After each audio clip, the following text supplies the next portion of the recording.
This is the Dreu tool lubricant for garden tools. 1 fluid ounce bottle. Company sent me this product so I could check it out and make a video for it, so let's do it. First off, they call this one a pruner lubricant, but it's actually great for a variety of garden tools.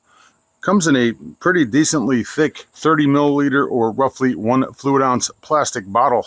You can see the viscosity here. Pretty much medium range, not too thick, not too thin. The bottle has a locking cap on it. You kind of have to push it down to release it. And that's a great feature because I don't have to worry about spilling it all over the bottom of my bag when I forget and I throw it in there. There's barely any odor to it as well. Obviously, before applying this, you're going to want to clean off all the sap, the resin, or whatever junk you have on there. Then once you do that, you're ready to apply the oil as much as you feel is necessary. Like right here, I've got these German pruners, and there are all kinds of pivot points in here. Here, there's a spring in here, moves right here. You can see a friction point right here. This has a stiff metal tip on it. It's going to allow you to get right into the spots you need to get into.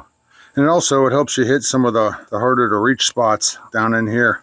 This thing's got spots all over the place.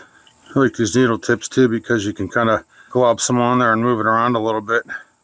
And once you get it applied on there, you're going to want to work the tool a bit to let the oil get in there real good.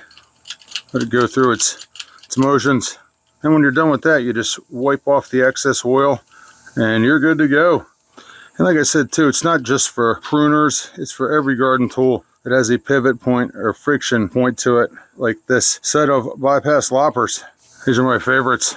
If you have an old tool like these clippers that have been sitting around for a long time and it's a little bit stiff, I would hit the pivot points on this and let it sit overnight or let it sit for a few days. Sometimes you have stuff and it's been sitting in your shed for a long time and you can bring it back to life. Also works good on stuff like electric pruners. If you've got a mini chainsaw, you can actually hit the chain. This stuff, I'm not gonna go too crazy on it. Definitely easy enough to just run this along the chain with this needle tip on here. Stuff work great on old tools like this. I got these, I love these little needle nose pliers. Or an old pair of shears like these. These things still work great. Keep them in good shape. Any kind of shears really that has a friction point or a pivot point or a spring. Got an old crescent wrench. The needle gets right in there. All kinds of stuff. So there you go. Stuff would be great for keeping hinging and pivoting garden tools working at their best. And it's great for keeping them rust-free in season, like if you leave them out in the rain for a few days, maybe want to hit it, a couple shots on there. That's a great layer of protection during the off season too, when you store your tools away for next year.